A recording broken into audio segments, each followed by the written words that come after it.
ওং নমো ভগবতে বাসুদেবায়। ভগবদ্গীতার 30টি উক্তি যা আপনার জীবন বদলে দেবে। শ্রীমদ্ ভগবদ্গীতা কেবল প্রাচীন হিন্দু ধর্মগ্রন্থ নয়, এটি আমাদের প্রথম নিঃশ্বাস থেকে শেষ নিঃশ্বাস পর্যন্ত আমাদের প্রত্যেকের যাত্রা প্রতিফলিত করে। এমন একটি আয়না, একজন ভদ্র শিক্ষকের মতো এটি আমাদের দেখায় যে জীবনের সবচেয়ে বড় সংগ্রামগুলি প্রায়শই আমাদের তৈরি করা মায়া থেকে উদ্ভূত হয় এবং এই জাগতিক আসক্তির বাইরে শান্তি খুঁজে পাওয়ার জন্য জ্ঞান প্রদান করে। আসুন জীবন পরিবর্তনকারী ভগবদ্গীতার কিছু উক্তি দেখি। এই মহান হিন্দু ধর্মগ্রন্থে কুরুক্ষেত্র যুদ্ধে ভগবান শ্রীকৃষ্ণ এবং অর্জুনের মধ্যে সংলাপ বর্ণিত হয়েছে। এই সংলাপের মাধ্যমে ভগবান কৃষ্ণ সমগ্র বিশ্বকে আলোকিত করেছিলেন। এই শিক্ষাগুলি গ্রহণ করলে একজন ব্যক্তি পরম সুখ ও শান্তিতে জীবনযাপন করতে পারেন। বিশ্বপর্ব মহাভারতের উপনিষদের একটি অংশ। ভগবদ্গীতা একেশ্বরবাদ, কর্মযোগ, জ্ঞানযোগ এবং ভক্তিযোগের সুন্দর আলোচনা করে। ভগবদ্গীতার অনেক অনুপ্রেরণামূলক উক্তি রয়েছে যা আমাদের সমস্ত প্রশ্নের উত্তর দেয়। ইন্দ্রিয় এবং বস্তুর ইন্দ্রিয়ের সংমিশ্রণ থেকে প্রাপ্ত সুখ সর্বদাই দুঃখের কারণ এবং সর্বোপরি তা এড়িয়ে চলা উচিত। সেই ব্যক্তি শান্তি লাভ করে যে সমস্ত আকাঙ্ক্ষা ত্যাগ করে, তৃষ্ণা ছাড়াই অস্তিত্ব লাভ করে এবং নশ্বর অহংকার এবং তার আমার ভাবের অনুভূতির সাথে অজ্ঞাত থাকে। যে কেউ আধ্যাত্মিক উপলব্ধির উন্নত স্তরের জন্য তার দৃঢ় সংকল্পে অবিচল এবং দুঃখ ও সুখের আক্রমণ সমানভাবে সহ্য করতে পারে, সে অবশ্যই মুক্তির যোগ্য। সুখ ও দুঃখের ক্ষণস্থায়ী আবির্ভাব এবং যথাসময়ে তাদের অন্তর্ধান শীত ও গ্রীষ্ম ঋতুর আবির্ভাব এবং অন্তর্ধানের মতো। এগুলি উপলব্ধির অনুভূতি থেকে উদ্ভূত হয় এবং বিরক্ত না হয়ে এগুলি সহ্য করতে শেখা উচিত।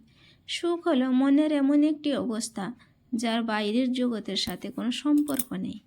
ধৈর্যে পরিপূর্ণ স্বজ্ঞাত বৈষম্যের মাধ্যমে মন আত্মায় নিমজ্জিত হয়ে যোগী তার মন সমস্ত চিন্তাভাবনা অনুভব করে ধীরে ধীরে প্রশান্তি অর্জন করবেন। একটি উপহার তখনই পবিত্র হয় যখন তা হৃদয় থেকে সঠিক ব্যক্তিকে সঠিক সময়ে সঠিক জায়গায় দেওয়া হয় এবং যখন আমরা বিনিময়ে কিছুই আশা করি না। মানুষ তার বিশ্বাস দ্বারা তৈরি, সে যেমন বিশ্বাস করে সে তেমনই হয়।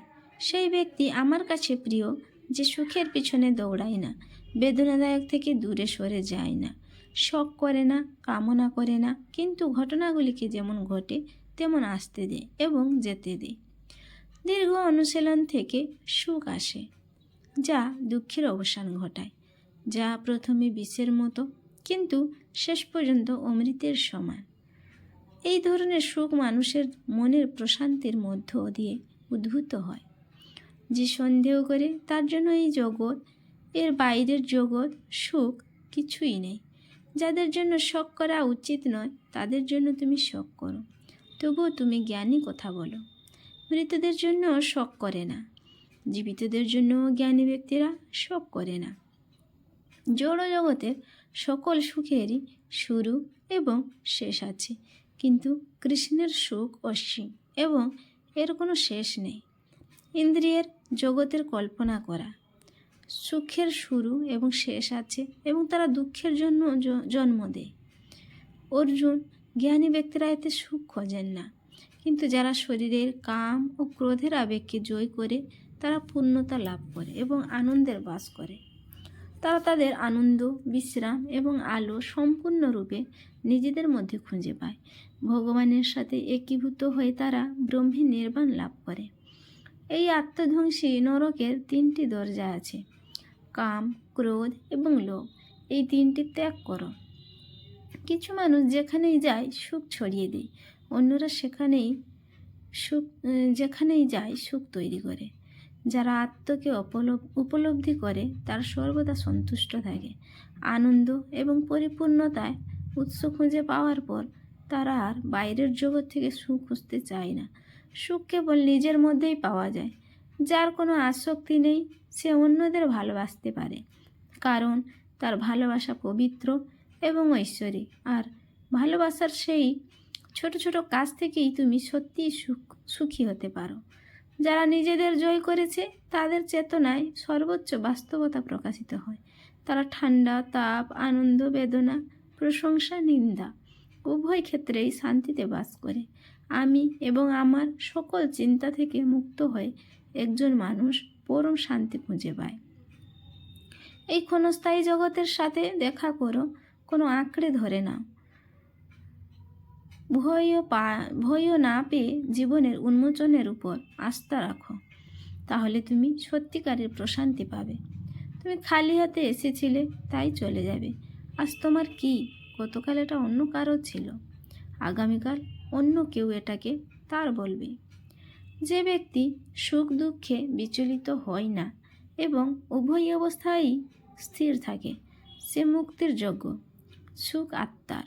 আত্মাকে কখনো টুকরো টুকরো করা যায় না, আগুনে পোড়ানো যায় না, জলে ভেজা যায় না, বাতাসে শুকিয়ে যায় না। নিজের জন্য কাজটা সহজ করে তুলুন, সংগঠিত হন এবং মুহূর্তের মধ্যে বেঁচে থাকুন।